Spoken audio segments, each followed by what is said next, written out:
Today we're going to be talking about forgiving dad. And it may sound like a pretty straightforward, not too sexy conversation, but this is perhaps the biggest breakthrough you can have in your personal growth. If you know you're being blocked by your limiting beliefs, you're wanting to have more joy in your life, you're wanting to create more powerfully in your life, I'm telling you, the next level of growth comes from forgiveness for dad. Now, you may say, Dave, I don't need to forgive my dad. I grew up in a great family. My dad was an awesome guy. Here's the thing. Having had over 10,000 coaching conversations, every single person has resentment towards their parents. In this episode, we're talking about dad.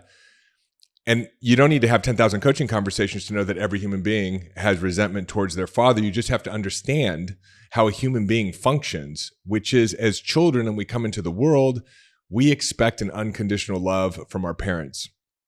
But we're seeking unconditional love from people who have a lot of conditions.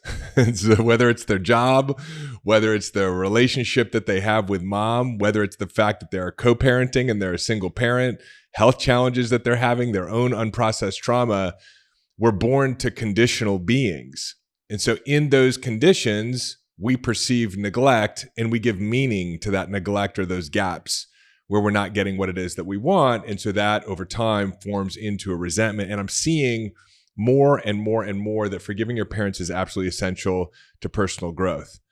And if you've been in personal growth for a while, this isn't your first rodeo, and you have been struggling with certain limiting beliefs to let them go, you're aware of them, but you just keep thinking the same thoughts, you keep having the same experiences. I'm willing to bet the farm, I don't have a farm, but if I did, I'd bet the farm on it, that related to those hard to let go limiting beliefs is a resentment that needs to be transformed into a forgiveness.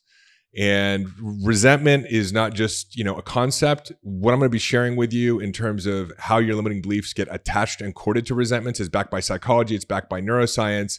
And this is really a little known secret in personal growth. So I'm going to start with a story, and that was the third event that I ever did. So back in 2019, I had the biggest event that we had ever done for our seminar, the Powerful Living Experience Live. And I had asked my dad if he would come to the event, and my dad came. And the relationship I had with my dad was I always looked up to my dad, highly intelligent. He was an attorney, successful at work. Whenever I had a challenge, I went to my dad, and I wanted my dad to be proud of me, like I think a lot of us do. And so as I transitioned out of my old life in entrepreneurship as building internet-based businesses and into this new life of helping people. And as the event grew, we had 350 people at our first event, 550 people at our second event, 800 people at this event that my dad came to. I really wanted to show my dad that, I had become a success. I wanted him to be proud of me. And so my dad came to the event, and my dad is my dad. My dad was like, hey, I don't really want to work these processes with these people who are here to get some help. I don't really need any help. Can you just put me a chair in the back of the room? So we put my dad in a chair behind the back row. But what happening was more and more people kept pouring into the room. We had so many people at this event, way more than we expected, that we had to keep moving him back and back and back. So finally he's against the back wall and he's enjoying and watching the event. And during lunchtime of day one, I was outside getting a little bit of sunshine, and my dad came out, and I had invented in my head that, my dad was going to be like, wow, I'm blown away. This is amazing. Like, I'm so proud of you. This is just so incredible. And, I just expected my dad to be like fawning all over what I had created. And my dad came out and probably said more than this, but this is what I heard. And some of this may be due to my own lens of feeling like I'm never good enough for my dad. In fact, I'm sure it has to do with that. But my dad came outside, and I was sitting out back with one of my team members, grounding myself in the grass, and he walked over and he's like, wow, this is really something, huh? And I don't know. I think some people might have taken that as a compliment. Maybe people who weren't seeking approval from their dad as much as I do, although I think we're all seeking approval from our parents. But the way I experienced it was like, oh, that's it. Like, I've busted my ass for 3 years. My wife and I have created all this. We're helping all these people. Nobody even knows who I am, but they're here to hear what I have to say. Like all this inner dialogue. And like, that's all you can say is like, this is really something. And so, I remember thinking at that time, like, gosh, like my dad's a real asshole.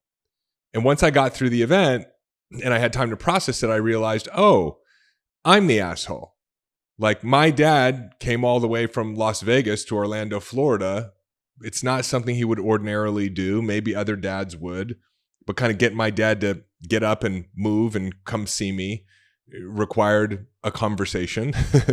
And he came out and acknowledged like that the event was really something, but it wasn't enough for me. And so after that, I realized I held resentments for my dad. I could have known it beforehand, but it was so clear and in front of my face that like I was bringing weapons to a battle with my dad, and the battle didn't even really exist. And I was putting so much time and energy into it. And about 2 or 3 years later, and I've shared about this in other episodes, I had like, I don't know, my 5th midlife crisis. I had a breakdown as our business was going through a pivot and as my wife was pregnant with Gabriel, our son. And I was having some continued incessant nagging, not serious, but nagging health challenges. I had a breakdown. And after that breakdown, I realized I needed to get back into working my 12-step program. I wasn't drinking, I wasn't drugging, I wasn't sexing, but I felt like my life had really become unmanageable again. And the last time my life was unmanageable, back in 2009, 2010, I found peace and serenity in the rooms of Alcoholics Anonymous, because I turned over those things that I couldn't control in my life to my higher power, God. And at this point in 2021, there was a lot of shit that I was trying to control that was not mine to control. So I went back and I started working the 12 steps, and I used that technology, which is an amazing technology that I wish was available to everybody. In fact, it's one of the motivations for us creating our whole human framework program is to give that type of technology to everyone, because we're all addicted in some way, shape, or form. We're all addicted to the mind, and we're addicted to worry, and we're addicted to overwhelm, and we're addicted to not feeling like we're good enough. I went back and I worked the steps around my chronic addiction to worry. And as I got to the 4th step, where I started inventorying my resentments, which isn't really a thing that happens in personal growth. You know, like I've been to a lot of events. Maybe you've been to a bunch of events. There isn't an inventory of your resentments. There's a lot of focus around limiting beliefs and working through our limiting beliefs, like, you know, money's hard to make, or I'm not good enough, or there's not enough time, or, you know, other people are capable of great things, but I'm not capable of great things. But like resentments, I really got introduced to in a deep way through the 12 steps of Alcoholics Anonymous. And so I was working a 4th step, which is the inventory of resentments. And I realized, oh my God, I have a lot of resentments around my dad and my mom. But today's conversation is around my dad. And as I started writing out my resentments, like all the inner dialogue I had around my dad, I realized, oh my God, here's this whole treasure trove of limiting beliefs. And they were specifically the ones that I had had a hard time letting go of in personal growth. They were the ones like there was something wrong with me, or I have to convince others that I'm right in order to earn their love, or I have to be successful in order to be approved and loved, and I need to be right, and I needed to win arguments, and all this stuff that required so much energy to maintain in order to, I don't know, avoid the really painful feelings of like personal insecurity. It was always everyone else's fault, and I built up this whole structure of kind of propping myself up to be loved. And so as I'm working the 4th and 5th step in Alcoholics Anonymous, I really spent a lot of time looking at these beliefs and using a lot of the tools that I talk about on other episodes or that I share in my book to start working with them and really seeing that they weren't true. Like none of these beliefs I had about myself in relationship to my resentment with my father were true. None of the beliefs that I had about my dad were true. You know, like one of the beliefs I had was that he should have loved me more or loved me differently or been there more for me. And like, that's not true. I mean, my dad loved me as much as he was capable of. Someone might look at it from the outside in and see some gap or absence of love that he could have given me, but he gave me 100% of what he was capable of based on his emotional intelligence, based on how he was raised, based on his limiting beliefs. You know, every single person gives us exactly what they can give us. Even when it's physical abuse or sexual abuse, you know, that's a trauma that someone gave to them that they didn't know how to process. And in order to let go of some of the burden, they passed it on to you. I'm not saying that these are things that we approve of or that we wish for anybody that we love, but we get exactly 100% of what people can give us. And that's it. Like no more, no less. And it just makes sense when you kind of step back and look at it. And my dad was not physically abusive. My dad was not sexually abusive. I wouldn't even say my dad was verbally abusive by the traditional sense. But I could see how there was a gap between what I wanted and needed as a child and what I got. Because what was true, again, was that my dad had a conditional love for me. And that's totally normal. Every single parent has a conditional love for their child. But I kept seeking this unconditional love, and I kept giving a meaning to the experience of not getting that unconditional love, that it must be me. It must be something wrong with me. And then building coping mechanisms to actually deal with that. So, and then as I got older, it formed into a resentment. So I really started to see this. And as I started to see what I would call the unintelligence of my resentment or my limiting beliefs around the resentment, I didn't even really have to go find forgiveness. Forgiveness was just there. There was nothing to forgive. There was nothing to resent. Hey, it's David. Quick interruption to your regularly scheduled podcast episode. I want to let you know about an opportunity to go even deeper into this work together. If you have not yet, please check out the show notes. In there, we've got links to both our Mind Hack and our Whole Human Framework programs. Our Mind Hack course is an incredible framework. It's the foundation of everything that I teach on this show to help you understand how to become deeply aware of the subconscious programs that are holding you back, and to teach you the technologies and frameworks to allow you to dramatically transform those belief systems and rewire your brain. Again, the Mind Hack program is our 7-day self-paced program. We also have our 12-week course, The Whole Human Framework. And we've got both of them right now bundled in a special offer for those of you who want to go big, want to go fast, and who understand that you don't want to put off another day of your full potential or holding on to unnecessary stress, anxiety, or suffering, but you want to be liberated from these habits of thinking and have a powerful living experience. Check out the link in the show notes. Jump on over to the website. Take a look at the programs and the extraordinary success stories of entrepreneurs just like you who have gone through these courses, and I will see you on the other side. And now, back to your regularly scheduled podcast episode. So as I mentioned, Carol's pregnant. It's time for her to have the baby. We go into the hospital, and about 6 months before Carol gave birth to Gabriel, I don't know, on a whim, I saw this recommended book on Amazon about natural pregnancy. It was a book by a very famous midwife named Ida May. So I just picked up this book and I gave it to her. And Carol's didn't used to be an avid reader, but she just kept chipping away at this book. And she's like, hey, did you know that, back in the day, women used to walk and dance and sing while they were giving birth? I was like, no, I didn't know that. And then a few days later, she'd say, did you know that, there was some doctor in England in the 1800s that started laying women down, but that makes the labor more painful? I was like, no, I didn't know that. And she's like, did you know that 10 years after that is when they came up with these painkillers and the early forms of epidurals because the labor was so painful because they were laying down? I was like, no, I did not know that. And then she's like, do you know how much the pharmaceutical companies make off of epidurals? I was like, no, I did not know that. And so all of a sudden we got on this natural birth trip. And we presented this birth plan to the OBGYN that we had selected. Now, we had selected this OBGYN because it was the doctor who gave birth to Carol's best friend's children. No other reason than that.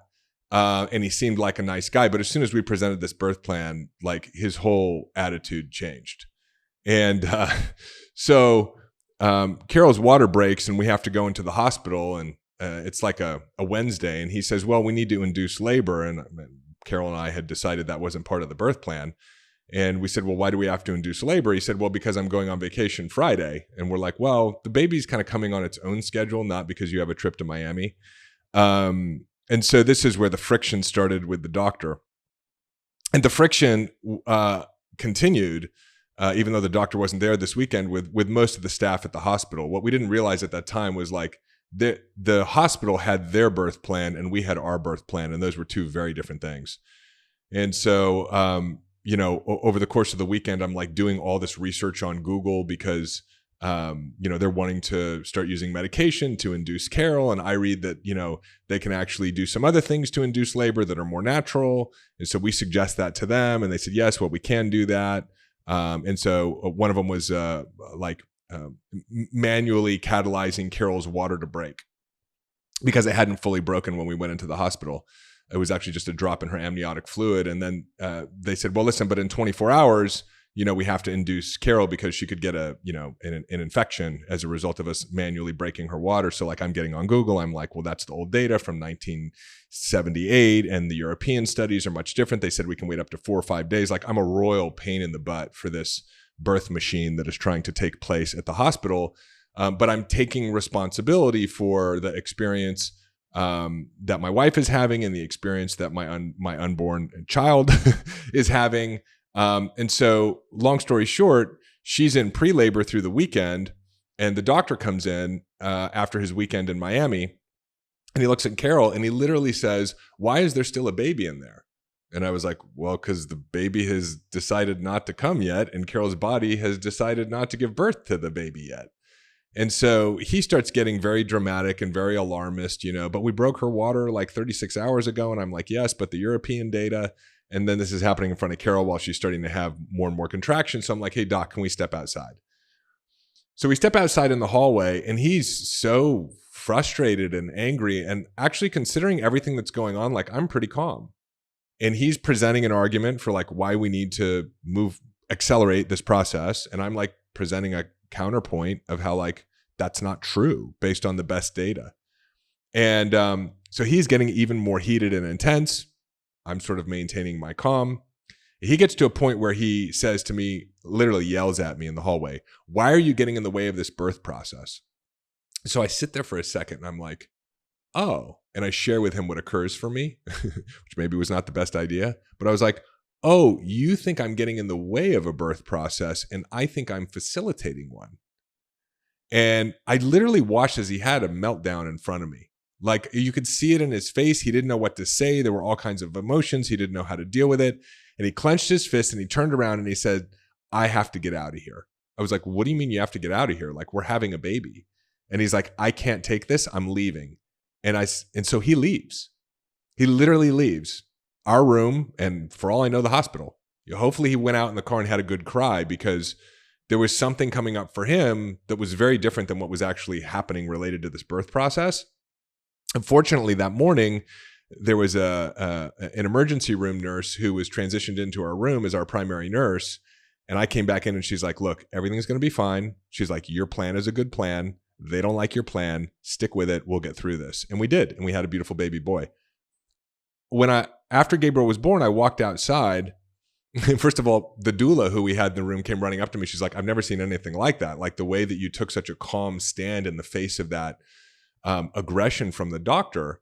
And I had this massive realization where I was like, oh my God, I was able to do that because I had just forgiven my dad. Because in any other ordinary circumstance, the doctor would have been my dad. And I would have been trying to convince him that I was right and that he was wrong so that I could be loved. But as a result of letting go of this resentment that I'd been carrying so long, I was able to just be in the space with this other person who has their own unprocessed trauma and their own resentments and their own programs. And I could just let their programs go and not get entangled with them. And in that, I was able to show up really powerfully for my family and also, maybe even create a space for the doctor to feel whatever he needed to feel. And after that incident, I realized, wow, like almost every single man that I'm interacting with, and also in many cases, women that I'm interacting with in my life, I'm not actually having a relationship or a conversation or an interaction with them. I'm having a relationship or a conversation or an interaction with a dad whose love I'm seeking. And so when I realized this, that like, wow, like we're all going through life trying to get love from people or trying to prove to people that we're worthy of being loved because we never got this unconditional love that we were seeking from our parents. It was so freeing. It was so unbelievably freeing because there's so much energy that is invested and exhausted in that deep unreality. I mean, think about it. Like you're going to get up today and you're going to have interactions with people, whether it's the barista at Starbucks or somebody at work or one of your employees. And a major component of that interaction is going to be a lens that you're not aware of that's compelling you to believe that you need to get love from this person because of places you didn't get love from your parents. And so when I saw this, it was so unbelievably freeing. And then even more so, I realized, and I've been sharing about this on other episodes, as I've been building a deeper relationship with my higher power. And for me, my higher power has become God, and it's a personal relationship. I realized that, oh my God, that love that I was seeking from my parents, that unconditional love, I was never meant to get it from my dad. There's only one place that I can get that unconditional love, and that is my higher power. That is with God.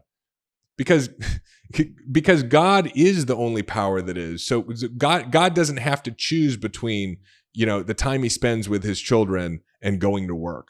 God isn't, managing the friction of a relationship with his wife. God doesn't do those things, and God has infinite power. And so there is no gap in God's love for us or God's love for me. And so I realized, man, what a pressure I was putting on my dad. Like, I wanted my dad to be God, and he was never supposed to be. He was supposed to be this guy that I believe that I chose to come into the world through in order to have exactly the interactions that I had with him. Many of them were joyful. Some of them were painful, and it set me on my own destiny and my own hero's journey. But the unconditional love is supposed to come from my personal relationship with God. And so, the reason why I'm sharing this is I'm just encouraging you to take a look, because when you can literally let go of the resentments that you have for your mom or for your dad or for anyone, you open up this space where you deepen your personal relationship with your higher power, because there's now space to do that. It's not being filled with all these limiting beliefs and these unintelligent thoughts, and it all becomes so freeing. And this is very root cause. It's like we get into personal growth because we want to be happier, because we want to make more money, because we want to discover our purpose, because we want to have better relationships or heal our body or achieve our goals. But those things are actually just byproducts of no longer wasting all of our energy on these illusions.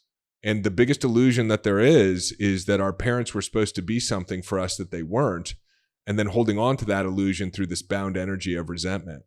And if you can let go and let God, it's so freeing.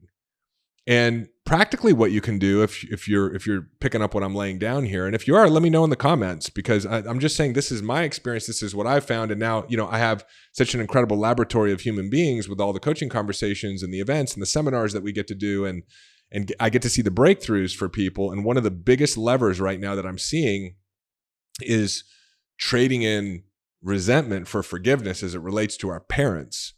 But practically what you can do, if you like what you're hearing, is to write out all the beliefs that come up around your parent that you feel like there's a resentment towards, or even if you just want to see if there's a resentment, and then use the tools from the show, or go download my ebook on our website, or go pick up my full book on Amazon, and let go of those beliefs, let go of that thinking. And it'll be amazing what you find. Number one, you'll find that you start showing up completely different in relationship, not only with your parents, but with everybody. And number two, you'll actually find that your parents will start showing up differently with you, because you're not putting this subconscious pressure on them to be your higher power. And then number three, what you'll find is all kinds of other miracles starting to emerge in your life as a result of now being able to have this energy go towards what you're wanting to create, rather than bound up in this destructive thinking and these negative emotions and this unproductive behavior. So I hope you love the episode. I hope it leads you to allow your parents to be who they are, and to open up a greater love between you and them and all people. And if there's somebody that needs to hear this episode, please share it with them. If you're following on YouTube, do me a favor, subscribe and leave me a comment, question. I tried to read all of them. And if you're following along on the audio platforms, do me a favor, subscribe and leave me a rating or a review. So it's such a pleasure and a joy to be able to share in today's episode a little bit more about my own journey with you, and I hope it serves you well. So I love you very much, and I will see you in the next episode. Hey, it's David. Hop on over to davidbear.com. Click right here. There's also a link in the show notes, and sign up for our newsletter. You'll get immediate access to my free Mind Hack ebook, as well as a couple of trainings to help you master the inner game. This is a great way to stay informed and be a part of our community. and be notified of special announcements. Click below, head on over to the website, get subscribed. If you loved this video, make sure you check out this one or this one, and I will see you in the next video.